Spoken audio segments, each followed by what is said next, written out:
पिछले सत्र में हमने तीसरा अध्याय पूरा किया था और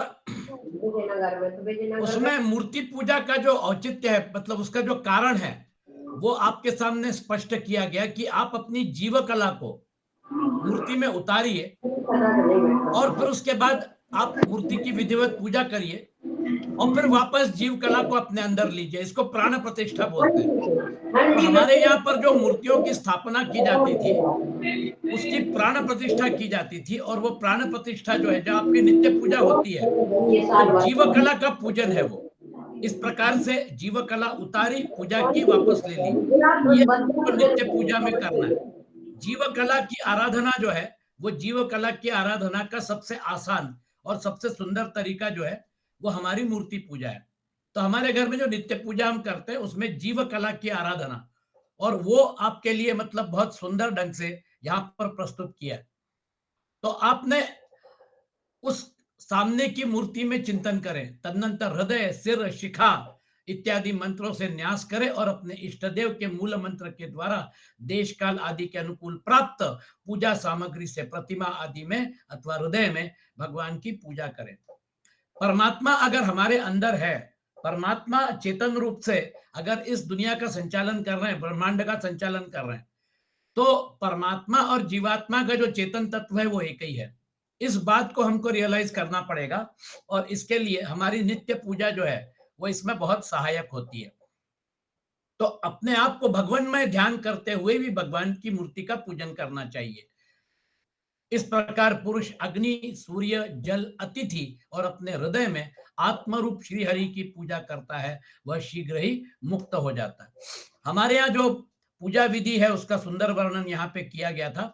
अब अगला प्रश्न जो है, चौथे अध्याय में भगवान के अवतारों का वर्णन। राजा निमि ने पूछा, योगीश्वरों, भगवान स्वतंत्रता से अपने भक्तों की भक्ति के वश होकर अनेकों प्रकार के अवतार ग्रहण करते हैं और अनेकों लीलाएं करते हैं। आप लोग कृपा करके भगवान की उन लीलाओं का वर्णन कीजिए जो वे अब तक कर चुके हैं, कर रहे हैं या करेंगे। अब सातवें योगीश्वर द्रुमिल जी ने कहा, राजन, भगवान अनंत है, उनके गुण भी अनंत हैं। जो यह सोचता है कि मैं उनके गुणों को गिन लूंगा, वह मूर्ख है, बालक है। यह तो संभव है कि कोई किसी प्रकार पृथ्वी के धूलि कणों को गिन ले, परंतु समस्त शक्तियों के आश्रय भगवान के अनंत गुणों का कोई कभी किसी प्रकार पार नहीं पा सकता। भगवान ने ही पृथ्वी, जल, अग्नि, वायु, आकाश, इन पांच भूतों की अपने आप से, अपने आप में सृष्टि की है। जब वे इनके द्वारा विराट शरीर ब्रह्मांड का निर्माण करके उसमें लीला से अपने अंश अंतर्यामी रूप से प्रवेश करते हैं, भोक्ता रूप से नहीं, क्योंकि भोक्ता तो अपने पुण्यों के फलस्वरूप जीव ही होता है, तब उन आदिदेव नारायण को पुरुष नाम से कहते हैं। यही उनका पहला अवतार है। तो पुरुष रूप में जो हम उपासना करते हैं, हमारे अंदर जो चेतन तत्व है, वो चेतन तत्व की जो उपासना है वो परमात्मा की उपासना है। चेतन तत्व जो है वो शाश्वत है, बाकी हमारे तीन शरीर परिवर्तनशील है। हमको अनित्य को छोड़कर नित्य के साथ हमारा संबंध जो पहले भी है, हमेशा है, उसको हम भूल चुके हैं। आत्मविस्मृति हो गई है। आत्मविस्मृति को छोड़कर आत्मस्मृति को प्राप्त कर लीजिए, परमात्मा के साथ जुड़िए और फिर आपको जो व्यवहार करना है करिए। क्योंकि शरीर अगर दिया है तो शरीर जो है वो तीन गुणों से बना हुआ है, और ये त्रिगुणात्मक माया जो है, इसमें रजोगुण जो है वो हमें कर्म के लिए प्रेरित करेगा। तो हमें कर्म तो करने हैं, हमारे नियत कर्म करने हैं, उससे कोई छुटकारा नहीं है। नियतम कर्म कुरु, हमारे नियम तीसरे अध्याय में भगवान कृष्ण बोलते हैं, त्वम नियतम कर्म कुरु, आप नियत कर्म करो, लेकिन वो जो नियत कर्म है उसमें संग का त्याग, असंग होकर आप नियत कर्म करिए, कोई दिक्कत नहीं है। तो हमारे लिए ये जो मतलब परमात्मा की उपासना है, हम कर्मों के द्वारा परमात्मा की उपासना कर सकते हैं जब हम वो जो कर्म है उसको भगवान को समर्पित कर देते हैं। कर्म कहाँ पे होते हैं? प्रकृति के डायमेंशन में, गुणों के डायमेंशन में। कर्म ही पूजा है, वर्क इज वर्शिप। अगर इस भावना के साथ कर्म किया, परमात्मा को समर्पित कर दिया, यत करोषि यजस्नाशी यज्जुहोषि ददासी यत, यत् तपस्यसि कौन्तेय तत्कुरुष्व मदर्पणम। और फिर वो जो क्या कहना चाहिए, भागवत का जो श्रेष्ठ श्लोक है, कायेन वाचा मनसेन्द्रियैर्वा बुद्ध्यात्मना वा प्रकृति स्वभावात् करोमि यद्यत् सकलं परस्मै नारायणायेति समर्पयामि। सिंपल भागवत धर्म, जो भी आप कर्म कर रहे हैं उसको परमात्मा को समर्पित कर दीजिए, वही पूजा है। आपके नियत कर्म जो हैं उसको अच्छे से करिए, क्योंकि जब आप पूजा करते हैं तो कर्म अच्छा ही होना चाहिए, और अच्छा कर्म करके परमात्मा को समर्पित करके और आप शुद्ध हो जाइए। आप इस झमेले में से बाहर निकलिए। ये जो बंधन है, ये बंधन हमारा अनित्य के साथ जो हमने संयोग किया हुआ है, वो संयोग ही हमको बंधन में डाल रहा है। जब वो बंधन निकल जाएगा, उस बंधन में से आप बाहर निकल जाएंगे। बाहर निकलने के लिए क्या करना पड़ेगा? ये बंधन अविद्या जनित है। 5 क्लेश है, योग मार्ग में बताते हैं। अविद्या, अस्मिता, राग, द्वेष और अभिनिवेश। मूल में अविद्या है। ये अविद्या जो है, ये असत को सत के रूप में प्रदर्शित करने की वजह से हमको असत जो है ये सच लगता है। हमारा जन्म, जीवन, मृत्यु ये सब असत में ही है, हम इसको सच मान लेते हैं। मेरा जन्म हुआ, मेरी मृत्यु होगी, मेरा जीवन चल रहा है, मेरा चरितार्थ चल रहा है, ये सारा का सारा जो है ये प्रकृति के डायमेंशन में जो हम कर रहे हैं, ये प्रकृति के डायमेंशन को एक कलाकृति के रूप में देखिए। ये बहुत बड़ी कलाकृति है, पिक्चर जैसे बनती है वैसे। और ये पिक्चर जो है उसमें हमको और आपको एक छोटी सी भूमिका दी है। उस छोटी सी भूमिका को हम अपना ना माने, ये भूमिका पिक्चर का अंश है। जैसे कलाकार पिक्चर में अपनी भूमिका अदा करके और फिर उसके बाद उसमें से बाहर निकल आता है, वो पिक्चर का अंश है। उसी प्रकार से जो ये हमारा जो अस्तित्व है तथाकथित, ये अस्तित्व शरीर सापेक्ष अस्तित्व, ये शरीर सापेक्ष अस्तित्व उस कलाकृति का योग माया ने जो रचना की है, उस योग माया की रचना का हिस्सा है। वो हमारा मूल जो तत्व है, चेतन तत्व, उसका हिस्सा कभी नहीं था। और हम ये इसको सच मान के हम इस झमेले में पड़े हुए हैं। इसलिए भगवान क्या बोलते हैं, इन 5 भूतों की अपने आप से अपने आप में सृष्टि की। जब वे इनके द्वारा विराट शरीर ब्रह्मांड का निर्माण करके उसमें लीला से अपने अंश अंतर्यामी रूप से प्रवेश करते हैं, तब उन आदिदेव नारायण को पुरुष नाम से कहते हैं। यही उनका पहला अवतार है। उन्हीं के इस विराट ब्रह्मांड शरीर में तीनों लोक स्थित हैं। उन्हीं की इंद्रियों से समस्त देहधारियों की ज्ञानेन्द्रियां और कर्मेंद्रियां बनी हैं। उनके स्वरूप से ही स्वतः सिद्ध ज्ञान का संचार होता है। उनके श्वास प्रश्वास से सब शरीरों में बल आता है तथा इंद्रियों में ओज, इंद्रियों की मतलब शक्ति और कर्म करने की शक्ति प्राप्त होती है। उन्हीं के सत्व आदि गुणों से संसार की स्थिति, उत्पत्ति और प्रलय होते हैं। इस विराट शरीर के जो शरीरी हैं ही आदिकर्ता नारायण हैं। इसका मतलब वो पूरे ब्रह्मांड में तो व्याप्त हैं ही। ये न सर्वम इदम ततम, हमारे शरीरों में परमात्मा का जो वास है, उस वास को हमको समझना पड़ेगा। सिक्के के 2 पहलू होते हैं। एक पहलू डिनोमिनेशन, 1 रुपए, 2 रुपए, 5 रुपए, 10 रुपए, 20 रुपए। और आपका दूसरा जो पहलू है राज मुद्रा, वो राज मुद्रा का जो पहलू है वो सब में कॉमन है। वो जो परमात्मा तत्व है, उस परमात्मा तत्व के साथ हमारा जो जुड़ाव है वो परमानेंट है। उनके श्वास प्रश्वास से सब शरीरों में बल आता है तथा इंद्रियों में ओज और कर्म करने की शक्ति प्राप्त होती है। उन्हीं के सत्व आदि गुणों से संसार की स्थिति, उत्पत्ति और प्रलय होते हैं। इस विराट शरीर के जो शरीरी हैं, वे ही आदिकर्ता नारायण है। पहले पहल जगत की उत्पत्ति के लिए उनके रजोगुण के अंश से ब्रह्मा, फिर आदि पुरुष, फिर वे आदि पुरुष ही संसार की स्थिति के लिए अपने सत्वांश से धर्म तथा ब्राह्मणों के रक्षक यज्ञपति विष्णु बन गए, और फिर वे ही तमोगुण के अंश से जगत के संहार के लिए रुद्र बन गए। इस प्रकार निरंतर उन्हीं से परिवर्तनशील प्रजा की उत्पत्ति, स्थिति और संहार होते रहते हैं। ये जो है, ये त्रिशक्ति जो है, ये हमेशा कार्यरत रहती है, और ये त्रिशक्ति जो है यही इसका विश्व का संचालन कर रही है। और हम जो है उन त्रिशक्तियों के डायमेंशन में अपना जो अस्तित्व है, उस अस्तित्व के साथ जुड़े हुए हैं। तो जन्म, जीवन और मृत्यु जो हर एक जीव के साथ चिपकी हुई है, उसके शरीर के साथ है। स्थूल शरीर को जन्म, जीवन, मृत्यु है, लेकिन सूक्ष्म शरीर और कारण शरीर जो है, ये उसको एप्लीकेबल नहीं है। इसलिए अभिनिवेश जो मृत्यु का डर है, वो जो मृत्यु का डर सभी प्राणियों में रहता है, वो मृत्यु का डर तब निकल जाता है जब अविद्या का नाश होता है। क्योंकि अजो नित्यः शाश्वतोयम पुराणो न हन्यते हन्यमाने शरीरे। तो आत्म तत्व जो है वो अज है, नित्य है, वो शाश्वत है और वो पुरातन है, मतलब उसका वो हमेशा ही था। ऐसा जो आत्म तत्व है उसकी मृत्यु तो हो नहीं सकती। इसलिए अविद्या जनित जो हमारा क्लेश है कि जिसके साथ हमारा शरीर, हमने अपने इस शरीर को अपना मान लिया है, ये शरीर जो है ये किराए का मकान है, तीनों शरीर। ये आपका जो स्थूल शरीर है ये तो मतलब टेम्पररी है ही, लेकिन आपने जो सूक्ष्म शरीर और कारण शरीर को अपना मान के व्यवहार कर रहे हैं, ये भी अगर एनालिसिस अगर आप करेंगे तो ये सूक्ष्म शरीर हिरण्यगर्भ का हिस्सा है और आपका कारण शरीर ईश्वर का जो डायमेंशन है उसका हिस्सा है।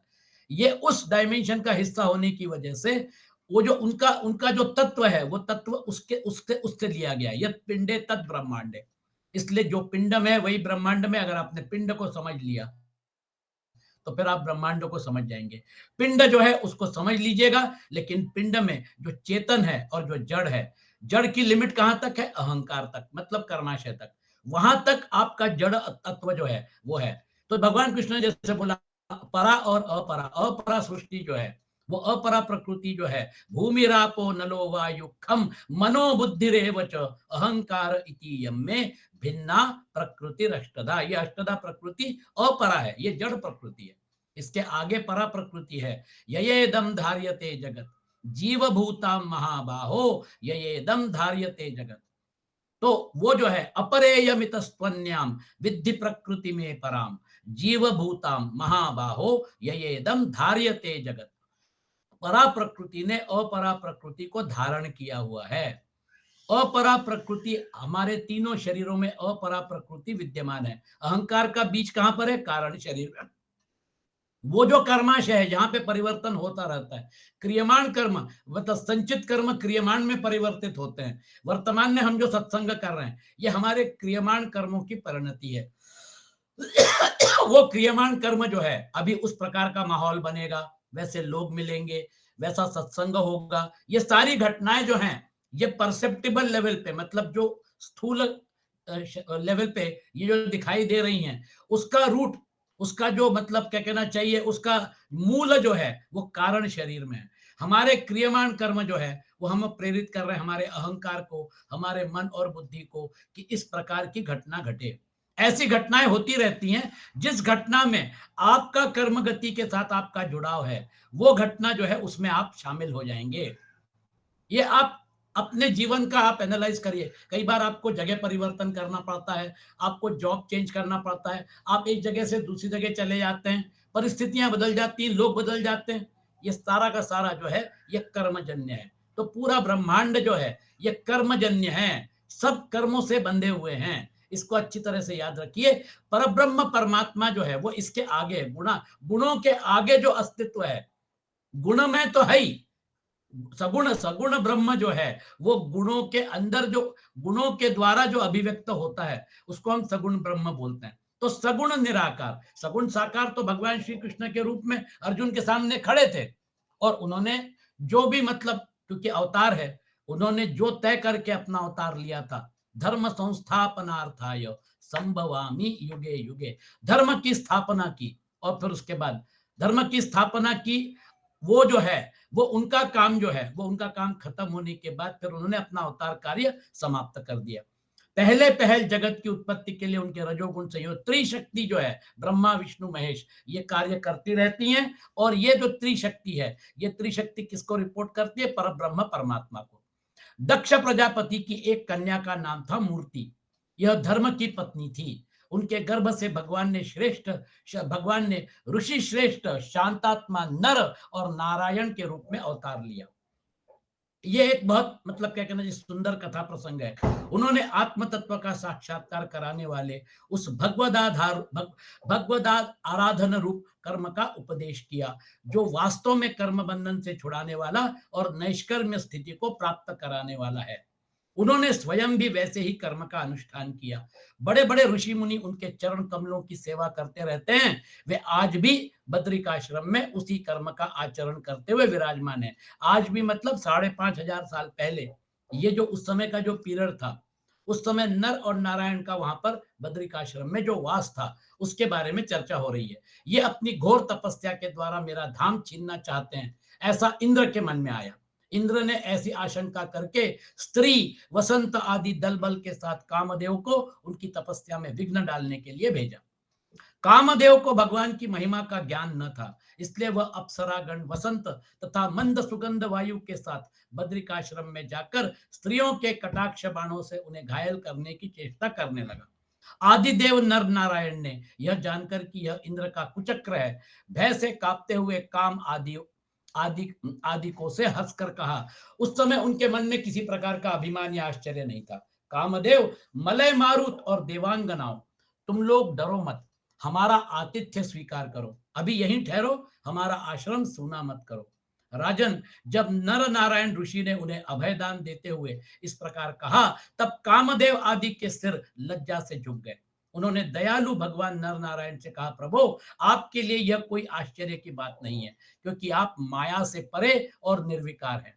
बड़े बड़े आत्माराम और धीर पुरुष निरंतर आपके चरण कमलों में प्रणाम करते रहते हैं। आपके भक्त आपकी भक्ति के प्रभाव से देवताओं की राजधानी अमरावती का उल्लंघन करके आपके परम पद को प्राप्त होते हैं। इसलिए जब वे भजन करने लगते हैं, तब देवता लोग तरह तरह से उनकी साधना में विघ्न डालते हैं। किंतु जो लोग केवल कर्मकांड में लगे रहकर यज्ञादि के द्वारा देवताओं को बलि के रूप में उनका भाग देते रहते हैं, उन लोगों के मार्ग में वे किसी प्रकार विघ्न नहीं डालते। परंतु प्रभु, आपके भक्तजन उनके द्वारा उपस्थित की हुई विघ्न बाधाओं से गिरते नहीं, बल्कि आपके कर कमलों की छत्र छाया में रहते हुए वे विघ्नों के सिर पर पैर रखकर आगे बढ़ जाते हैं, अपने लक्ष्य से च्युत नहीं होते। कामदेव भी उनके सामने फेल हो गए। वो नर नारायण का जो अवतार था, वो भी परमात्मा के अवतारों में गिना जाता है। बहुत से लोग तो ऐसे होते हैं जो भूख प्यास, गर्मी सर्दी एवं आंधी पानी के कष्टों को तथा रसनेन्द्रिय और जननेन्द्रिय के वेगों को जो अपार समुद्रों के समान है सह लेते हैं, पार कर जाते हैं, परंतु फिर भी वे उस क्रोध के वश में हो जाते हैं जो गाय के खुर से बने गड्ढे के समान है और जिससे कोई लाभ नहीं है, आत्मनाशक है। और प्रभु, वे इस प्रकार अपनी कठिन तपस्या को खो बैठते हैं। जब कामदेव, वसंत आदि देवताओं ने इस प्रकार स्तुति की, तब सर्वशक्तिमान भगवान ने अपने योग बल से उनके सामने बहुत सी ऐसी रमणियां प्रकट करके दिखलाई, जो अद्भुत रूप लावण्य से संपन्न और विचित्र वस्त्रालंकारों से सुसज्जित थी तथा भगवान की सेवा कर रही थी। जब देवराज इंद्र के अनुचरों ने उन लक्ष्मी जी के समान रूपवती स्त्रियों को देखा, तब उनके महान सौंदर्य के सामने उनका चेहरा फीका पड़ गया। वे श्रीहीन होकर उनके शरीर से निकलने वाली दिव्य सुगंध से मोहित हो गए। अब उनका सिर झुक गया। देव देवेश भगवान नारायण हंसते हुए से उनसे बोले, तुम लोग इनमें से किसी एक स्त्री को जो तुम्हारे अनुरूप हो ग्रहण कर लो, वह तुम्हारे स्वर्ग लोक की शोभा बढ़ाने वाली होगी। देवराज इंद्र के अनुचरों ने जो आज्ञा कहकर भगवान के आदेशानुसार भगवान के आदेश को स्वीकार किया तथा उन्हें नमस्कार किया। फिर उनके द्वारा बनाई हुई स्त्रियों में से श्रेष्ठ अप्सरा उर्वशी को आगे करके वे स्वर्ग लोक में गए। वहां पहुंचकर उन्होंने इंद्र को नमस्कार किया तथा भरी सभा में देवताओं के सामने भगवान नर नारायण के बल और प्रभाव का वर्णन किया। उसे सुनकर देवराज इंद्र अत्यंत भयभीत और चकित हो गए। नर नारायण भगवान विष्णु ने अपने स्वरूप में एक रस स्थित रहते हुए भी संपूर्ण जगत के कल्याण के लिए बहुत से कलावतार ग्रहण किए हैं। ये अंशावतार है। कलावतार मतलब पूर्णावतार नहीं है। जैसे भगवान राम और कृष्ण जो है, ये पूर्णावतार थे, लेकिन कलावतार जो है वो भी, उनका भी बहुत रोल होता है। तो कलावतारों का भी वर्णन यहाँ पे आता है। विदेहराज मतलब निमि को बता रहे ना, निमि जो थे वो विदेहराज, विदेह नगरी के राजा थे।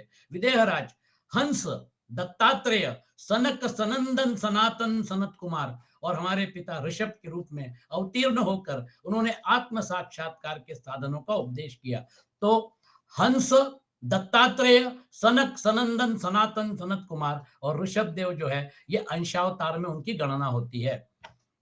उन्होंने ही हयग्रीव अवतार लेकर मधुकैटभ नामक असुरों का संहार करके उन लोगों के द्वारा चुराए हुए वेदों का उद्धार किया है। प्रलय के समय मत्स्यावतार लेकर उन्होंने भावी मनु सत्यव्रत पृथ्वी और औषधियों की धान्यादि की रक्षा की और वराह अवतार ग्रहण करके पृथ्वी का रसातल से उद्धार करते समय हिरण्याक्ष का संहार किया।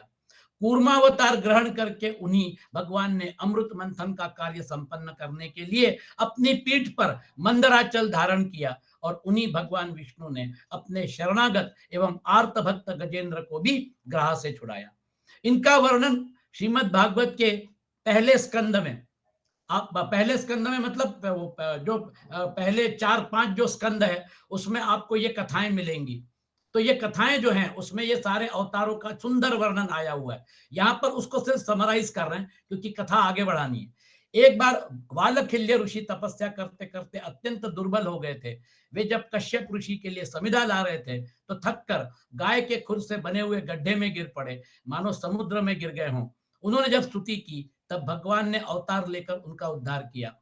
वृत्रासुर को मारने के कारण जब इंद्र को ब्रह्म हत्या लगी और वे उसके भय से भागकर छिप गए, तब भगवान ने उस हत्या से इंद्र की रक्षा की। और जब असुरों ने अनाथ देवांगनाओं को बंदी बना लिया, तब भी भगवान ने ही उन्हें असुरों के चंगुल से छुड़ाया। जब हिरण्यकशिपु के कारण प्रहलाद आदि संत पुरुषों को भय पहुंचने लगा, तब उनको निर्भय करने के लिए भगवान ने नृसिंहावतार ग्रहण किया और हिरण्यकशिपु को मार डाला। उन्होंने देवताओं की रक्षा के लिए देवासुर संग्राम में दैत्यपतियों का वध किया और विभिन्न मनवंतरों में अपनी शक्ति से अनेकों कलावतार धारण करके त्रिभुवन की रक्षा की। फिर वामन अवतार ग्रहण करके उन्होंने याचना के बहाने इस पृथ्वी को दैत्यराज बलि से छीन लिया और अदिति नंदन देवताओं को दे दिया।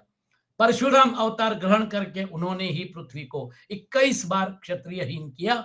परशुराम जी तो है वंश का प्रलय करने के लिए ही मानव भृगु वंश में अग्नि रूप से ही अवतीर्ण हुए थे।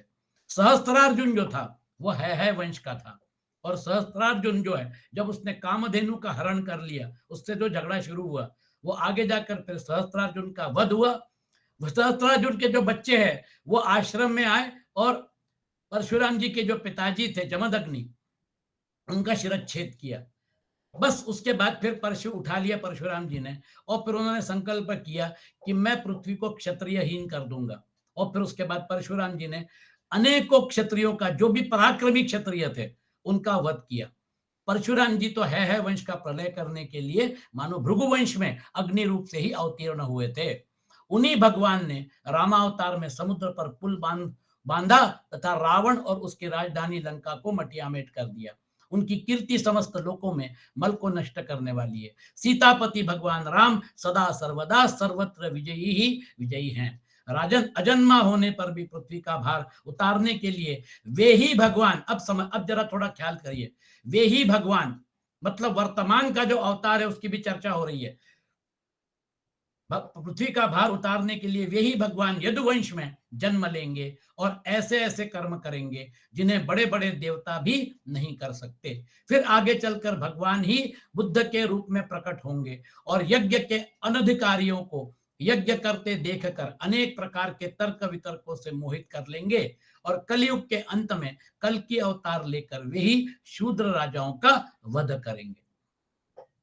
ये गौतम बुद्ध जो थे वो ब्राह्मण धर्म से अलग हो गए थे और उन्होंने वहां उनका जो समाज था, उनको जो जो जो जो जो लोग गौतम बुद्ध के साथ जुड़ गए, गौतम बुद्ध ने एक अलग थ्योरी, एक अलग क्या कहना चाहिए फिलोसफा डाला और उसकी वजह से हमारे हिंदू धर्म के ऊपर काफी संकट पैदा हो गया। क्योंकि हमारे यहाँ काशी के जो पंडित थे वो बौद्ध भिक्षु हो गए, उज्जैन के जो पंडित थे वो भी बौद्ध भिक्षु हो गए। बड़े पैमाने पे जैसे ही अशोक ने बौद्ध धर्म स्वीकार कर लिया और राजधर्म घोषित कर दिया, तो लगभग पूरा उत्तर हिंदुस्तान जो है वहां पे हिंदू धर्म क्षीण होना शुरू हो गया। लेकिन फिर उस समय कालड़ी केरल से आदि शंकराचार्य जो है वो दिग्विजय के लिए निकले।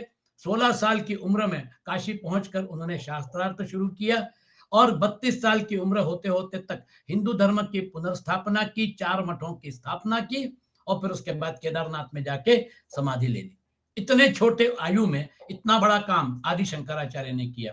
तो ये क्या कहना चाहिए, वास्तविकता यह है कि हिंदू धर्म के ऊपर बहुत बड़ा संकट आया था, लेकिन वो आदि शंकराचार्य जी ने उसको बिल्कुल मतलब, या तो वो मतलब वापस मतलब हिंदू बन गए, क्योंकि शास्त्रार्थ का नियम ये था, अगर हार गए तो फिर मेरा शिष्य बनो, और अगर जो शास्त्रार्थ नहीं करना चाहते हैं, उन्होंने देख लिया कि अब हमारा यहाँ पे कुछ ठिकाना लगने वाला नहीं, तो वो इंडोनेशिया, मलेशिया, जापान वगैरह बाकी देशों में जाकर वहां पर बौद्ध धर्म की मतलब उन्होंने स्थापना करके उसका प्रचार किया। चलिए आगे बढ़ते हैं। महाबाहु विदेहराज, भगवान की कीर्ति अनंत है। महात्माओं ने जगतपति भगवान के ऐसे ऐसे अनेकों जन्म और कर्मों का प्रचुरता से गान किया है। मतलब अभी इसके बाद जो अवतार होगा कलयुग समाप्ति के समय, वो जो अवतार है कल की अवतार, वो कल के अवतार होने के बाद कलयुग की समाप्ति हो जाएगी। तो अभी हम जिस अवस्था में है, भगवान कृष्ण का अवतार हो चुका द्वापर युग में, 5,500 साल हो गए हैं, और कलयुग जो है उनका अवतार होने के बाद कलयुग शुरू हो गया। तो ये आपके लिए मतलब अवतारों का जो वर्णन यहाँ पे शॉर्ट में दिया है। अगर आप डिटेल में पढ़ना चाहते हैं तो फिर पूरा श्रीमद् भागवत पढ़ना शुरू कर दीजिए, उसमें आपको मिल जाएगा। पंचमोध्याय, भक्तिहीन पुरुषों की गति और भगवान की पूजा विधि का वर्णन। राजा निमि ने पूछा, योगीश्वरों, आप लोग तो श्रेष्ठ आत्मज्ञानी और भगवान के परम भक्त हैं, कृपा करके यह बतलाइए कि जिनकी कामनाएं शांत नहीं हुई हैं, लौकिक पारलौकिक भोगों की लालसा मिटी नहीं है, और मन एवं इंद्रियां भी वश में नहीं है, तथा जो प्रायः भगवान का भजन भी नहीं करते, ऐसे लोगों की क्या गति होती है। यहाँ पर जो प्रश्न है ना, ये बहुत सुंदर प्रश्न है। ये प्रश्न ऐसे लोगों के लिए पूछे गए हैं कि जो लोग आज आज की परिस्थिति में देखिए, हमारे समाज में जरा नजर घुमा के देखिए, तो ये जो प्रश्न है ये ऐसे लोगों को अप्लाई होता है कि ऐसे लोग जो हैं वो कैसे उद्धार करेंगे अपना। तो देखिए उसका उत्तर बड़ा सुंदर ढंग से चमस ऋषि दे रहे हैं। अब 8वें योगीश्वर चमस जी ने कहा, राजन, विराट पुरुष के मुख से सत्व प्रधान ब्राह्मण, भुजाओं से सत्व रज प्रधान क्षत्रिय, जांघों से रजतम प्रधान वैश्य और चरणों से तम प्रधान शूद्र की उत्पत्ति हुई है।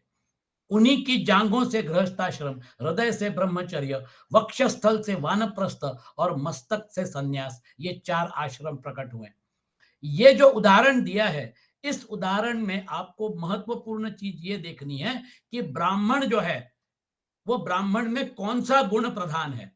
तो विराट पुरुष के मुख से सत्व प्रधान ब्राह्मण, जो व्यक्ति सत्व प्रधान है वो ब्राह्मण है, क्योंकि सत्व गुण जो है वो परब्रह्म परमात्मा की तरफ लेके जाता है।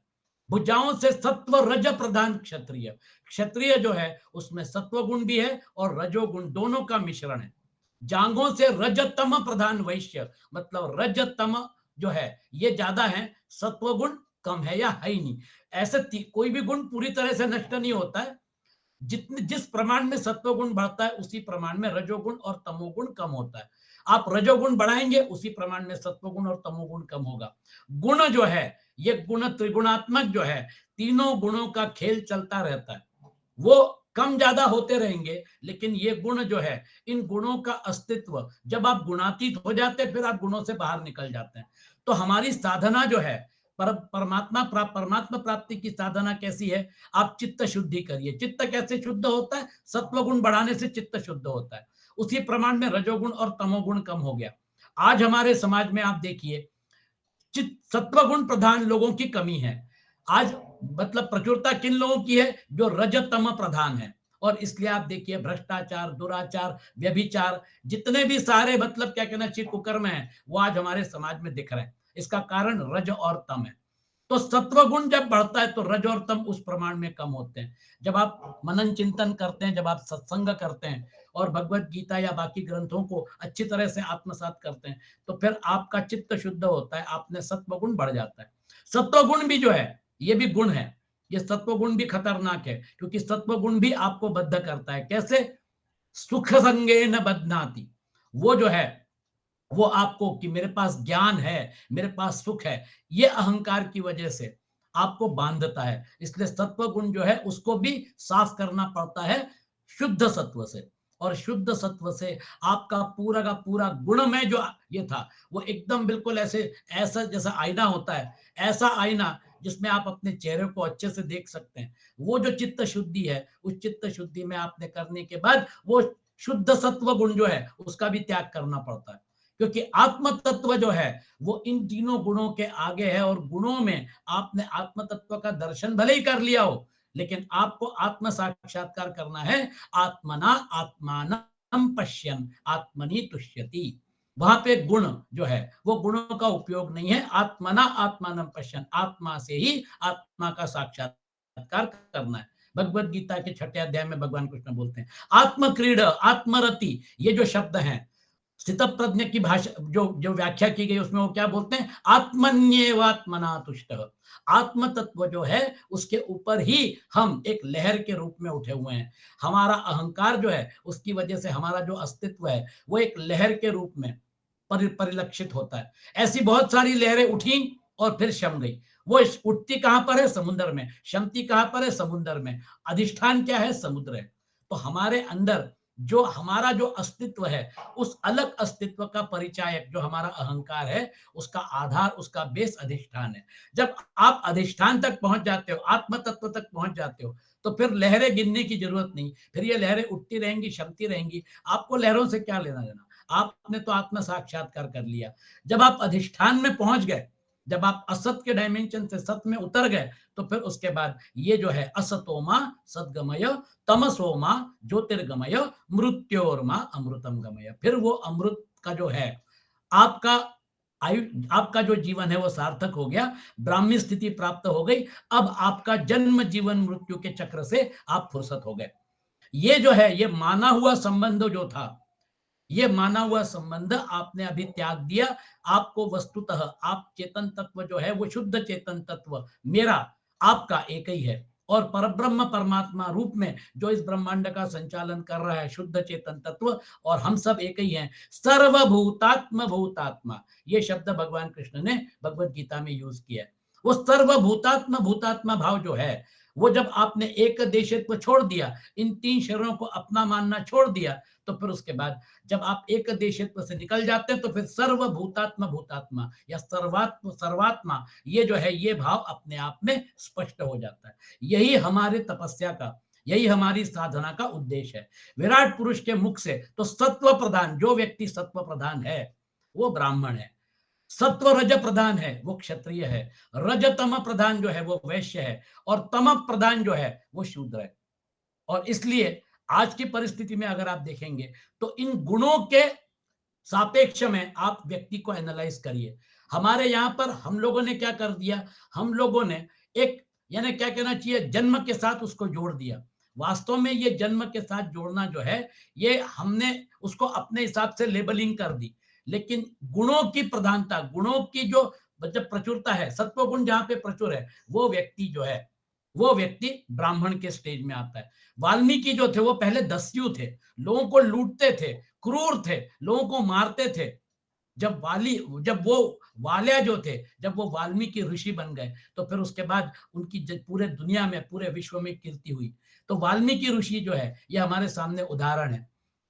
तो व्यक्ति जो है वो व्यक्ति किस प्रकार का है और व्यक्ति का आचरण कैसा है, उसके ऊपर ये सारा का सारा क्राइटेरिया है। उसी प्रकार से गृहस्थाश्रम, जांघों से गृहस्थाश्रम, हृदय से ब्रह्मचर्य, वक्षस्थल से वानप्रस्थ, और मस्तक से सन्यास। मतलब हमारे समाज में सन्यास आश्रम जो है वो सर्वोपरि माना गया है। सन्यास आश्रम जो है, आपने सन्यास भगवा धारण कर लिया, इसका मतलब अभी आपके पास कुछ भी नहीं है। आप करोड़पति हैं, आपके पास बहुत पैसा था, सब आपने त्याग कर दिया। अब आपके पास जो भी है वो क्या है, आपका भगवा वस्त्र, आपकी खड़ाऊ, आपका कमंडलू और आपका दंड, बस खत्म। इसके अलावा कुछ भी नहीं है। आप घूम रहे हैं पूरे मैंने पृथ्वी के ऊपर, आप अनिकेत हैं, आप किसी एक जगह में रहते नहीं हैं। आप 5 जगह भिक्षा मांगकर जो भी अन्न मिलता है उसके ऊपर सेवन कर रहे हैं, क्योंकि आप हमेशा किसके साथ जुड़े हैं, आत्म क्रीड़ा, आत्मरति, आत्म साक्षात्कार। अब उसको ये दुनियादारी से कोई लेना देना नहीं है। ऐसा सबसे टॉप पे आगे आपको ये चारों आश्रमों के बारे में भगवान कृष्ण स्वयं बताने वाले हैं। यहां पर मैं सिर्फ आपको इंट्रोड्यूस कर रहा हूं। ये 4 आश्रम प्रकट हुए। इन चारों वर्णों और आश्रमों के जन्मदाता स्वयं भगवान ही हैं। वही इनके स्वामी, नियंता और आत्मा भी हैं।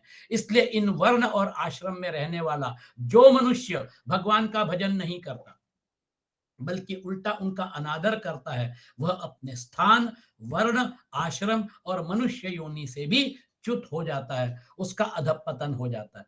तो इसलिए मैं अगर ब्राह्मण हूं तो मुझे मेरे कर्मों के द्वारा भगवान की पूजा करनी है। मैं अगर क्षत्रिय हूं तो मुझे मेरे कर्मों के द्वारा भगवान की पूजा करनी है।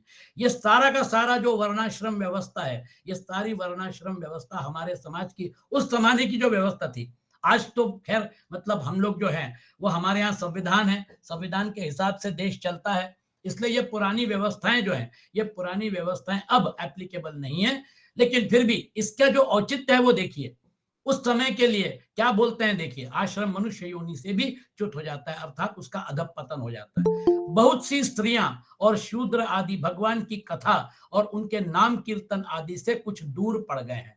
वे आप जैसे भगवत भक्तों की दया के पात्र हैं। आप लोग उन्हें कथा कीर्तन की सुविधा देकर उनका उद्धार करें। इसका मतलब उस समय भी ऐसा बहुत बड़ा तबका था जिनको इन सारी चीजों से वंचित रखा गया था। जबकि वैदिक काल जो है, ये देखिए ये पौराणिक काल है। हमारे यहाँ पर हमारा हिंदू धर्म जो है वो श्रुति, स्मृति और पुराणों का है। हमने पिछले बार जब हम लोग उपनिषदों की चर्चा कर रहे थे, उसमें हमारे पास गार्गी है, हमारे पास मैत्रेयी है। ऐसी विदुषी स्त्रियां उस समय थी जिन्होंने वेदों का अध्ययन किया, जो अपने आप में बहुत बड़ी अथॉरिटी थी और उसको समझ सकती थी और उसके ऊपर चर्चा कर सकती थी। इसका मतलब उस समय विद्या जो थी वो सबके लिए खुली थी। बाद में मध्यकाल में मतलब आप अभी वैदिक काल जो है वो श्रुति है, फिर उसके बाद स्मृति और पुराणोक्ता। पौराणिक काल आते आते है ना, समाज की व्यवस्था बदलने लग गई थी। इसलिए यहां पर इंस्ट्रक्शन क्या दिया जा रहा है? इंस्ट्रक्शन यह है कि आप, क्योंकि निमि जो है वो राजा है, अगर डिक्लेयर कर दिया कि हाँ इन लोगों को भी सत्संग करने का अधिकार है, इन लोगों को भी मतलब मंदिरों में जाने का अधिकार है। सत्संग नॉर्मली मंदिरों में होता है, तो ये जो है बहुत सी स्त्रियां और शूद्र आदि भगवान की कथा और उनके नाम कीर्तन आदि से कुछ दूर पड़ गए। वे आप जैसे भगवत भक्तों की दया के पात्र हैं। आप लोग उन्हें कथा कीर्तन की सुविधा देकर उनका उद्धार करें, यानी उनका भी उद्धार करना चाहिए। भगवत गीता तो स्पष्ट रूप से बोलती है, विद्या विनय संपन्ने ब्राह्मणे गविहस्तिनी शुनिचैव श्वपाके च पंडितः समदर्शिन। ये समदर्शी अगर भगवत गीता बोलती है, मतलब सब उस समय समाज में सबसे सबसे टॉप पोजीशन पे कौन था? विद्या विनय संपन्न ब्राह्मण। गवि मतलब गाय, हस्तिनी मतलब हाथी, शुनि मतलब कुत्ता और श्वपाक मतलब चांडाल। जो स्मशान में प्रेतों को, लाशों को ढोता है, चिता सजाता है, उसके ऊपर लाश को रखता है, वो तो जन्म उसका उसी घर में हुआ था, वो तो वही काम करता है। जो इन सबको समदृष्टि से देखता है वही असली देखता है और वही पंडित है, क्योंकि परमात्मा समदृष्टि से, समत्व रूप से पूरे ब्रह्मांड में स्थित हैं। आप भेद जो है, शरीर का भेद हो सकता है, वर्ण का भेद हो सकता है, ये सारे के सारे भेद भूल जाइए। उसमें जो चेतन शुद्ध आत्म तत्व है वो एक ही है। इस भाव से अगर कोई जीता है तो फिर वो ब्रह्म में जीता है, उसने ब्रह्म साक्षात्कार कर लिया। ये भेद देखने वाला जो है, ये जो है ये अविद्या में है। जो अभेद देखता है, जो एक ही आत्म तत्व को देखता है, वो विद्या में अपने आप को डाल दिया, अब वो उसका जीवन बदल चुका है। तो हमको इसी संसार में रहते हुए हमको भेद नहीं देखना है, हमको भेद में अभेद देखना है। यहां पर हम कहां तक जा सकते हैं? अभी हम जो संग उसमें मेरा मन, मेरी बुद्धि आपकी बुद्धि के साथ इंटरैक्ट कर रही है। हम लोग चूंकि अलग अलग व्यक्ति हैं, इसलिए अहंकार भी उसके साथ जुड़ गया है। इसके आगे जाइए, इसके आगे जाने के बाद पता चलता है कि अहंकार जन्य जो हमारा अस्तित्व है, उससे आगे एक ही आत्म तत्व खेल रहा है, मेरे अंदर, आपके अंदर, सभी के अंदर। ये सारा सत्संग जो है ये कैसा चल रहा है? ब्रह्मार्पणम ब्रह्म हविर ब्रह्माग्नौ ब्रह्मणाहुतम ब्रह्मैव तेन गंतव्यम ब्रह्म कर्म समाधिना। ये जो यज्ञ हो रहा है, ये यज्ञ जो है ये ब्रह्मार्पणम, ब्रह्म, सभी कुछ ब्रह्म में है। हवन करने वाला भी ब्रह्म है, हवन जिसका हो रहा है वो भी ब्रह्म है, आहुति भी ब्रह्म है। बहुत सुंदर श्लोक है भगवत गीता का। तो कहने का तात्पर्य, ये जो यज्ञ है, हम जो भी यज्ञ कर रहे हैं, इस यज्ञ में सारा का सारा एक ही तत्व जो है इसमें खेल रहा है, ये साक्षात्कार होना चाहिए। आगे बढ़ते हैं। तो आपने देखा, वे आप जैसे भगवत भक्तों की दया के पात्र हैं। ब्राह्मण, क्षत्रिय और वैश्य जन्म से, वेदाध्ययन से तथा यज्ञोपवीत आदि संस्कारों से भगवान के चरणों के निकट तक पहुंच चुके हैं। फिर भी वे वेदों का, देखिए बहुत सुंदर एनालिसिस है, अच्छी तरह से इसको आप एनालाइज करिए। क्या बोलता है, मतलब श्रीमद् भागवत पुराण में क्या बोला गया है? फिर भी वे वेदों का असली तात्पर्य न समझकर अर्थवाद में लगकर मोहित हो जाते हैं। वेदों का अध्ययन कर लिया, खटाखट वेदों की ऋचाएं बोलना शुरू कर दिया, इसका मतलब ये थोड़ी कि आपने वेदों का तात्पर्य समझ लिया। वेदों का तात्पर्य क्या है, अभी आपके सामने स्पष्ट किया जाएगा। फिर भी वे वेदों का असली तात्पर्य न समझकर अर्थवाद में लगकर मोहित हो जाते हैं। उन्हें कर्म का रहस्य मालूम नहीं है। मूर्ख होने पर भी वे अपने को पंडित मानते हैं और अभिमान में अकड़े रहते हैं। वे मीठी मीठी बातों में भूल जाते हैं और केवल वस्तु शून्य शब्द माधुरी के मोह में पड़कर चटकीली भड़कीली बातें कहा करते हैं। स्पष्ट रूप से उसका तिरस्कार किया गया है। ये जो भावना है, मैं वेद पाठी पंडित हूं, मैं वेदों की ऋचाएं बोल सकता हूं, सो व्हाट। आपके जीवन को आप देखिए, आपका जीवन वैसा है जैसा उन ऋचाओं में परिलक्षित किया गया है, तो फिर प्रॉब्लम वही तो हो गया ना। वेदों के बड़े बड़े पंडित थे, कर्मकांड के बहुत सारे, मतलब क्या कहना चाहिए, लोग थे, लेकिन फिर समाज रसातल की तरफ क्यों चला गया? समाज का ह्रास क्यों हुआ? भेदभाव क्यों हुआ? ये सारी की सारी चीजें जो हैं, ये आज अभी हम लोग संविधान से बंधे हुए हैं, लेकिन इसके पहले बहुत सारी चीजें ऐसी हो गई जो शायद होने की जरूरत नहीं थी, लेकिन हो गई। तो ये जो है, उसका कारण ये था, मूर्ख होने पर भी वे अपने को पंडित मानते हैं और अभिमान में अकड़े रहते हैं। और रजोगुण की अधिकता के कारण उनके संकल्प बड़े घोर होते हैं। कामनाओं की तो सीमा ही नहीं रहती। उनका क्रोध भी ऐसा होता है जैसे सांप का। बनावट और घमंड से उन्हें प्रेम होता है। वे पापी लोग भगवान के प्यारे भक्तों की हंसी उड़ाया करते हैं। वे मूर्ख बड़े बूढ़ों की नहीं, स्त्रियों की उपासना करते हैं। यही नहीं, वे परस्पर इकट्ठे होकर उस घर गृहस्थी के संबंध में ही बड़े बड़े मंसूबे बांधते हैं, जहां का सबसे बड़ा सुख स्त्री सहवास में है और स्त्री सहवास में ही सीमित है। वे यदि कभी यज्ञ भी करते हैं तो अन्नदान नहीं करते, विधि का उल्लंघन करते और दक्षिणा तक नहीं देते। वे कर्म का रहस्य न जानने वाले मूर्ख केवल अपनी जीभ को संतुष्ट करने और पेट की भूख मिटाने के लिए, शरीर को पुष्ट करने के लिए बेचारे पशुओं की हत्या करते हैं। देखिए, ये सारी चीजें उस समय होती थी, और इसके बारे में जो चिंतन किया जा रहा है, इसमें इसके बारे में जो इंस्ट्रक्शन हमको दिया जा रहा है श्रीमद् भागवत में, बहुत सुंदर भागवत है ये, है ना। हत्या करते हैं, धन वैभव कुलीनता विद्या दान सौंदर्य बल और कर्म आदि के घमंड से अंधे हो जाते हैं, तथा वे दुष्ट उन भगवत प्रेमी संतों तथा ईश्वर का भी अपमान करते रहते हैं। राजन, वेदों ने, देखिए वेदों का तात्पर्य क्या है, वेदों ने क्या बताया बार बार?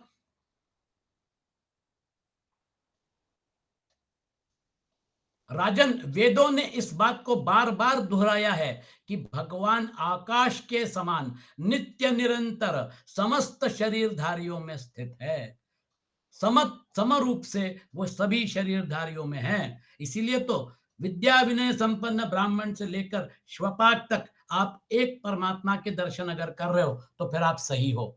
इस बात को तो शरीर बार बार दोहराया है कि भगवान आकाश के समान नित्य निरंतर समस्त शरीरधारियों में समत्व रूप से स्थित हैं। वे ही अपने आत्मा और प्रियतम है, परंतु वे मूर्ख इस वेदवाणी को तो सुनते ही नहीं और केवल बड़े बड़े मनोरथों की बात आपस में कहते सुनते रहते हैं। वेद विधि के रूप में ऐसे ही कर्मों के करने की आज्ञा देता है कि जिनमें मनुष्य की स्वाभाविक प्रवृत्ति नहीं होती। आप वेदों में अगर जो विधि निषेध देखेंगे, हमारी प्रकृति जो है, वो प्रकृति कैसे, जो पहाड़ों पे पानी बरसता है उसकी स्वाभाविक गति कहाँ होती है? नीचे की तरफ। वो नीचे की तरफ उतरता हुआ पहाड़ों से नीचे उतरता है और फिर उसके बाद वो नदियों में बहता हुआ समुद्र में जाके मिलता है। उसी प्रकार से हमारी इंद्रियां जो हैं वो भोग की तरफ, विषयों की तरफ भागती है। वेद जो है उनका पर्पस क्या था? इंद्रियों को, मतलब विषयों की तरफ भगाने का नहीं था, बल्कि इंद्रिय निग्रह करके आपके आत्म साक्षात्कार की तरफ लेके जाना था। ये उसका पर्पस था। तो राजन, वेदों ने इस बात को तो आत्मा, परंतु वे मूर्ख इसको नहीं समझ पाते। वेद विधि के रूप में ही कर्मों को करने की आज्ञा देता है कि जिनमें मनुष्य की स्वाभाविक प्रवृत्ति नहीं होती। संसार में देखा जाता है कि मैथुन, मांस और मद्य की और प्राणी की स्वाभाविक प्रवृत्ति होती है मद्य की ओर, तब उसे उसमें प्रवृत्त करने के लिए विधान तो हो ही नहीं सकता। है ना, स्वाभाविक जो प्रवृत्ति है मैथुन मास और मध्य की तरफ, उस तरफ प्रवृत्त वेद करेंगे नहीं आपको। ऐसी स्थिति में, है ना, विवाह यज्ञ और सौत्रामणि यज्ञ के द्वारा ही जो उनके सेवन की व्यवस्था दी गई है, उसका अर्थ है लोगों की उच्छृंखल प्रवृत्ति का नियंत्रण। देखिए, लोगों की उच्छृंखल प्रवृत्ति का नियंत्रण, उनका मर्यादा में स्थापन, वास्तव में उनकी ओर से लोगों को हटाना ही श्रुति को अभिष्ट है। आज आप क्या कहना चाहिए, पाश्चिमात्य जो मतलब लाइफस्टाइल है उसको देखिए, भोगवाद है, ये सारी चीजें जो यहाँ लिखी हुई हैं इस तरफ वो जाते हैं। हमारे यहाँ पे असुर संपदा के जो लोग थे, है ना, वो असुर, 16वें अध्याय में भगवत गीता में उसकी चर्चा की है। ये असुर संपदा के जो लोग थे, ये यही चीजें करने में इंटरेस्टेड रहते थे, मैथुन मास और मध्य का। और फिर उसके बाद उनके ऊपर वो संस्कार वैसे ही पड़ते चले आते थे। तो इसलिए और खा लो दाल, अच्छा उनके दाल खा उनके लो उनके साथ वो जो, यानी क्या कहना चाहिए, वो जो लेबल दाल। जो लग गया था, लेकिन उसमें भी दैत्य कुल में प्रहलाद जैसा सुंदर और सात्विक बालक पैदा हुआ, उसमें विभीषण जैसा सुंदर और सात्विक व्यक्तिमत्व पैदा हुआ। रावण का अंत होने के बाद विभीषण को राजगद्दी पे बिठाया गया और कई वर्षों तक राक्षस कुल में बहुत सुंदर राज्य किया, बहुत उद्धार ना हो, तो यह दैत्य कुलोत्पन्न थी। उसमें टैलेंटेड कम थे और बाकी लोग जो थे वो सब मतलब क्या कहना चाहिए, अपने इंद्रियों के द्वारा जो भी चाहिए उन सब चीजों को इकट्ठा करने में लगे रहते थे। ये भोगवाद जो पश्चिम की देन है। ये असुर जो है इसमें तीन मतलब क्या कहना चाहिए हिस्से होते हैं, राक्षस, दानव और दैत्य। दैत्य जो थे वो अभी वर्तमान जो पृथ्वी है उसके जो मध्य एशिया का जो बेल्ट है, मतलब पर्शिया वगैरह, वो असीरियन, एक जमाने में अगर आपने पढ़ा होगा, एक असीरियन एम्पायर था। असीरियन बहुत बड़ा एम्पायर था। असीरिया, जो सीरिया आपका है वो पहले असीरिया था, बहुत बड़ा राज्य था। और उसका सबसे प्रतापी राजा था अशुरबनीपाल। यानी ये लोग जो थे ये अपने आप को असुर समझते थे। और दैत्य जो थे मतलब प्रहलाद जो था, उनका साम्राज्य कहाँ पे था, वर्तमान ताजिकिस्तान, अफगानिस्तान, ये जो एरिया है यहाँ पर उनका बहुत बड़ा साम्राज्य था दैत्यों का। राक्षस जो थे उनका साम्राज्य था कुमारी कंडम, मतलब आपका जो कन्याकुमारी के नीचे श्रीलंका जो है आज, उसके आगे, श्रीलंका के आगे एक बहुत बड़ा मतलब क्या कहना भूभाग था जिसको कुमारी कंडम बोलते थे। वो लगभग 25-30 हजार साल पहले हमारे यहाँ पे पृथ्वी पे आइस एज होता है, मतलब पृथ्वी के बहुत बड़े भूभाग के ऊपर बर्फ आ जाती है और फिर उसके बाद वो भूभाग जो है वो कभी कभी समुद्र में चला जाता है। तो वो कुमारी कंडम का जो हिस्सा था उसके ऊपर राक्षसों का राज था और रावण जो था वो उसमें प्रतापी राजा माना जाता था। ये बहुत बड़ा भूभाग था। इसका एक छोर ऑस्ट्रेलिया, एक छोर अफ्रीका, एक छोर अब भी जो आपका है मतलब जावा, सुमात्रा, बाली, इंडोनेशिया, मलेशिया, वहां पे जुड़ता था। इसलिए आप देखिए कि ये जो है, तो दैत्य कुलोत्पन्न प्रहलाद थे, वहां पर बलि भी थे जो फिर अपने आप में बहुत बड़े दानवीर माने जाते थे। राक्षस कुल में विभीषण थे जो बहुत अच्छे माने जाते थे। और दानव जो थे, दनु के वो बेटे थे। दानव में मैं दानव जो था वो बहुत अच्छा था। वो जो है, जब क्या कहना चाहिए, अर्जुन और श्री कृष्ण ने खांडव वन को जलाया तो उसमें मैं दानव फंस गया। और मैं दानव जो है वो अपने रक्षा की भीख मांगते हुए अर्जुन के पैरों पे गिरा और बोला महाराज मुझे बचाइए। वो जो है खांडव वन जल रहा था, उसमें वो फंस गया था। अर्जुन ने उसको अभय दे दिया और मैं दानव बोला महाराज मैं आपकी कुछ सेवा करना चाहता हूँ। तो फिर भगवान कृष्ण ने बोला एक काम करो, बड़ी सुंदर नगरी बनाओ, बहुत सुंदर महल बनाओ। तो वो जो यज्ञ हुआ था, वो जो राजसूय यज्ञ किया गया था युधिष्ठिर के द्वारा, उस यज्ञ का जो मंडप था, वो जो पूरा जो मतलब भवन वगैरह बनाया था, वो मैं दानव ने बनाया था। ये जो मैं था ये अपने आप में मतलब बहुत बड़ा इंजीनियर था। और मंदोदरी जो थी रावण की जो पत्नी थी वो मैं दानव की बिटिया थी, यानी उनके रिश्ते भी थे। तो ये इनके, इनमें अच्छे भी लोग थे, इनमें बुरे भी लोग थे। मैथुन मांस और मध्य की ओर प्राणी की स्वाभाविक प्रवृत्ति होती है। इसलिए वेद इन चीजों से आपको अलग करने का काम करते हैं। उच्छृंखल प्रवृत्ति का नियंत्रण, उनका मर्यादा में स्थापन, वास्तव में उनकी ओर से लोगों को हटाना ही श्रुति को अभिष्ट है। धन का एकमात्र फल है धर्म। धन क्यों कमाना चाहिए? धन इसलिए कमाना चाहिए ताकि हम धर्म का पालन कर सकें। धर्मो धारयते प्रजा, क्योंकि धर्म से ही परम तत्व का ज्ञान और उसकी निष्ठा मतलब अपरोक्ष अनुभूति सिद्ध होती है। निष्ठा में ही परम शांति है। तो आपने धन कमाया, धर्म अर्थ काम मोक्ष 4 पुरुषार्थ है। धर्म तो पहला पुरुषार्थ है। धर्म के साथ अर्थार्जन किया, बहुत अच्छी बात है। धर्म के साथ आपने अर्थार्जन किया है। अब ये जो पैसा है, ये पैसा समाज के काम में लगाइए, थोड़ा बहुत दान भी दीजिए, आप अपने लिए भी रखिए और लोगों को दीजिए। क्योंकि सबसे पहला उपनिषद जो है ईशावास्य उपनिषद, वो क्या बोलता है? ईशावास्यमिदं सर्वं यत्किंच जगत्याम जगत तेन त्यक्तेन भुंजीता मा गृध कस्यस्विद धनम। ये सारा धन किसका है? ये सारा धन आपका और हमारा नहीं है। ये सारा धन जो है, ये पूरा का पूरा जो भी है पृथ्वी के ऊपर, यत्किंच जगत्याम जगत, ये सारा का सारा उस परमात्मा का है। ये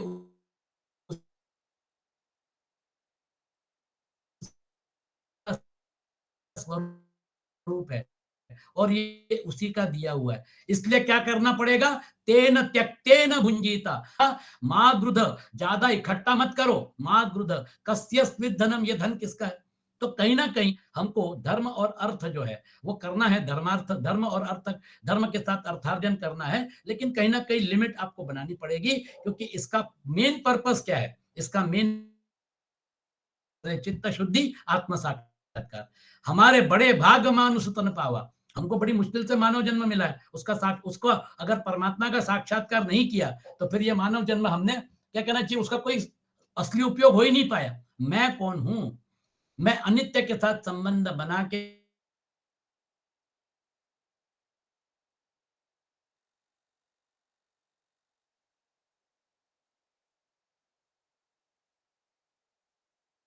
चक्र में फंसा हुआ हूं। अनित्य का संबंध जो था, उसी की वजह से अर्जुन को मोह हो रहा था। वो जो मोह है, ये भीष्म है, ये द्रोण है। द्रोण को कैसे मारूंगा? मारकर इंद्रप्रस्थ का सिंहासन नहीं लेना चाहता। महाराज गांडीव रख दिया, मैं युद्ध नहीं करूंगा। नयोत्स्य बभूव, मैंने वो युद्ध नहीं करूंगा। वहां से भगवत गीता शुरू होती है। भगवान कृष्ण बोलते हैं अशोच्यानंद शोच्यस्त्वम प्रज्ञावादांश्च भाषसे गतासून अगतासूंश्च नानुशोचंती पंडितः। जो पंडित होता है, जो चला गया है, जैसे बातें कर रहे हो लेकिन तुम्हारा व्यवहार विद्वानों के जैसा नहीं है। ये सब जो तुमको मोह हो रहा है, ये सारे शरीर रूप में जो यहाँ पर विद्यमान है, उनका मृत्यु का अभी योग आ गया है। वो यहाँ पर मरने के लिए ही आए हैं। और मरना मारना ये सारी चीजें जो हैं, ये चीजें जो हैं, ये मैं करवा रहा हूं।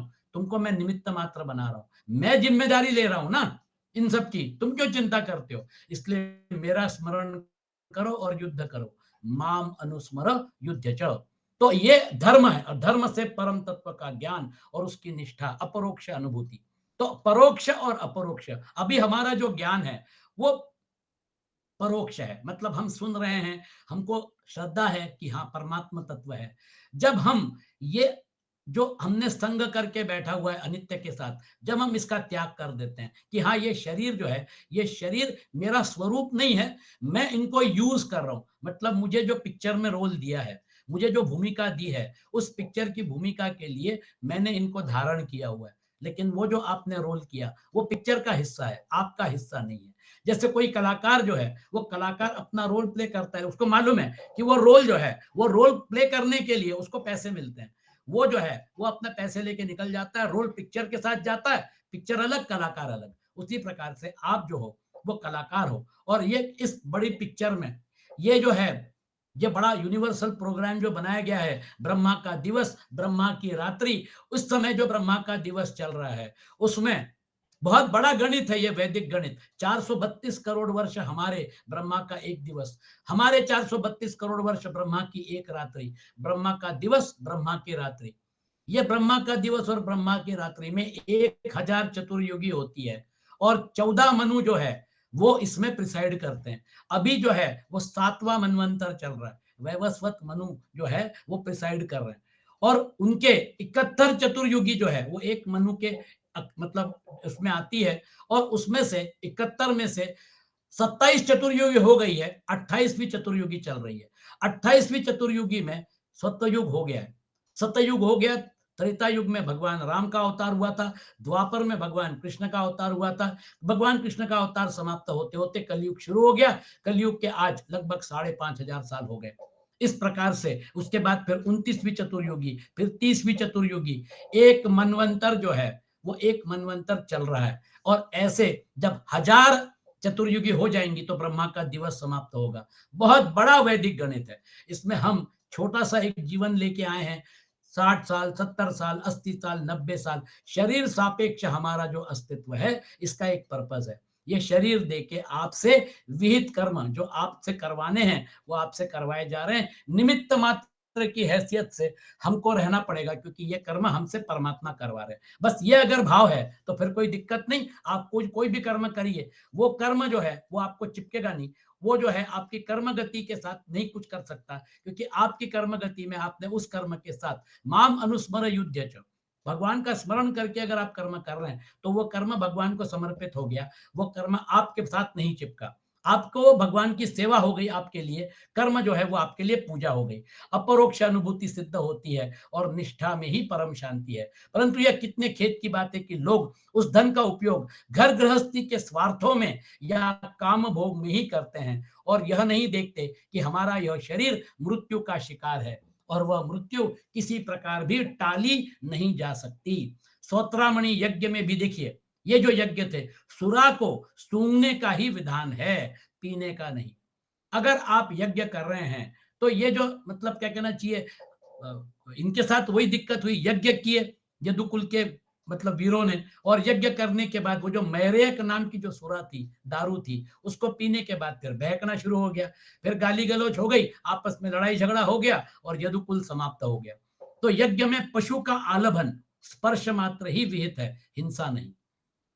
देखिए पॉइंट कैसा है, हम पशु की बलि देकर कहते हैं कि पशु की बलि देकर हम देवी को प्रसन्न कर रहे हैं।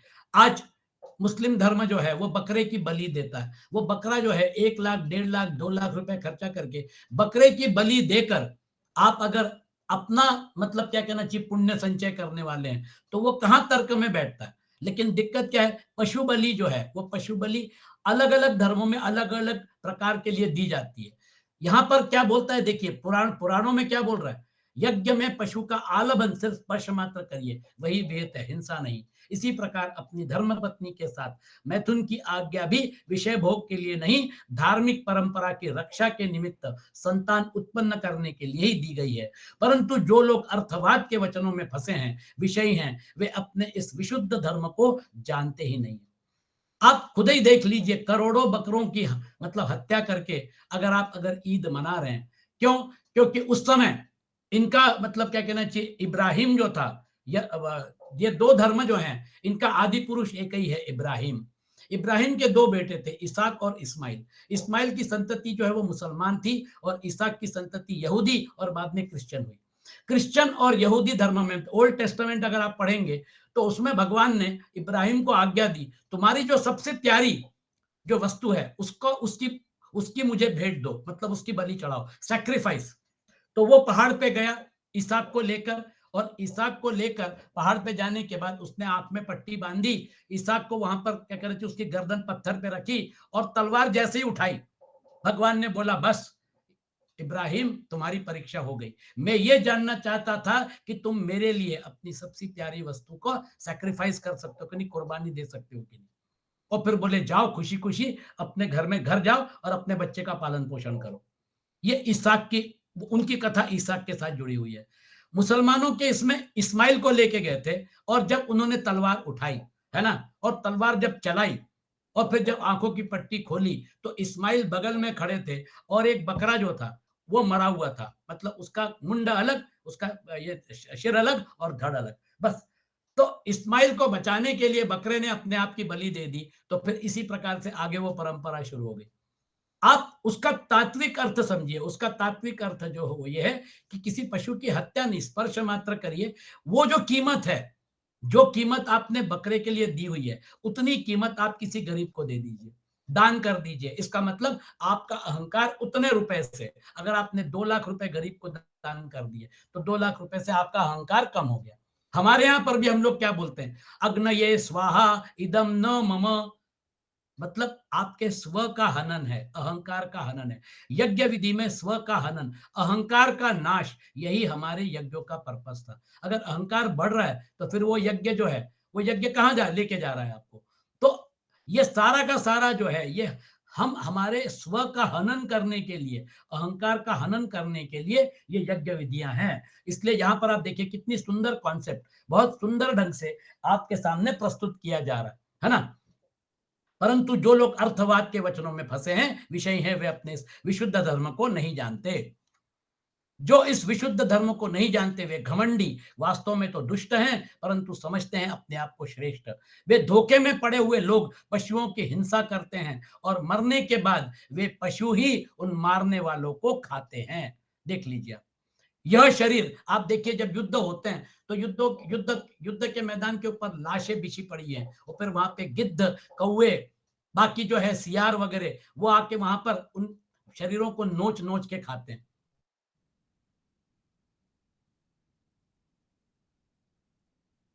तो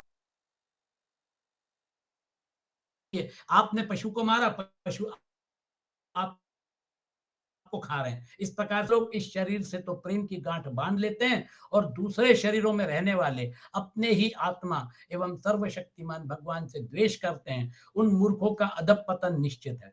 तो इसका मतलब हमारा जो शरीर सापेक्ष अस्तित्व है, ये शरीर सापेक्ष अस्तित्व के सामने एक बहुत बड़ा प्रश्न चिन्ह डाल दीजिए। जिस दिन शरीर छोड़ देंगे, उस दिन ये पूरा का पूरा जो शरीर सापेक्ष अस्तित्व था, ये स्वप्नवत हो जाएगा। क्योंकि जैसे ही आपने शरीर छोड़ा, शरीर से आपने जो भी जमा किया था वो भी यहीं छूट जाएगा, शरीर भी यहीं छूट जाएगा। जिन लोगों के साथ आपने ये सब काम किया था, ये सारे लोग भी यहीं छूट जाएंगे। ऐसे ही चलता रहेगा सिलसिला। उन मूर्खों का अधःपतन निश्चित है। जिन लोगों ने आत्मज्ञान संपादन करके कैवल्य मोक्ष नहीं प्राप्त किया है, और जो पूरे पूरे मूड भी नहीं है, वे अधूरे, न इधर के हैं न उधर के। वे अर्थ धर्म काम, इन तीनों पुरुषार्थों में फंसे रहते हैं। एक क्षण के लिए भी उन्हें शांति नहीं मिलती। वे अपने हाथों अपने पैरों में कुल्हाड़ी मार रहे हैं। ऐसे ही लोगों को आत्मघाती कहते हैं। अज्ञान को ही ज्ञान मानने वाले इन आत्मघातियों को कभी शांति नहीं मिलती। इनके कर्मों की परंपरा कभी शांत नहीं होती। काल भगवान सदा सर्वदा इनके मनोरथों पर पानी फेरते रहते हैं। इनके हृदय की जलन, विषाद कभी मिटने का नहीं। राजन, जो लोग अंतर्यामी भगवान श्री कृष्ण से विमुख हैं, महत्वपूर्ण पॉइंट, वे अत्यंत परिश्रम करके गृह, पुत्र, मित्र और धन संपत्ति इकट्ठी करते हैं, परंतु उन्हें अंत में सब कुछ छोड़ देना पड़ता है, और न चाहने पर भी विवश होकर घोर नरक में, या फिर कर्मगति के हिसाब से जो भी लोग मिले, भगवान का भजन न करने वाले विषय पुरुषों की यही गति होती है।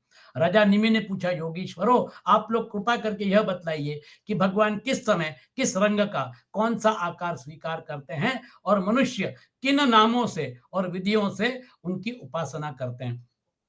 मेरे विचार में आज का सत्र यही समाप्त करते हैं। 9:23 हो गया है ना। आज के सत्र से संबंधित अगर कुछ प्रश्न हो तो वो अपन ले सकते हैं।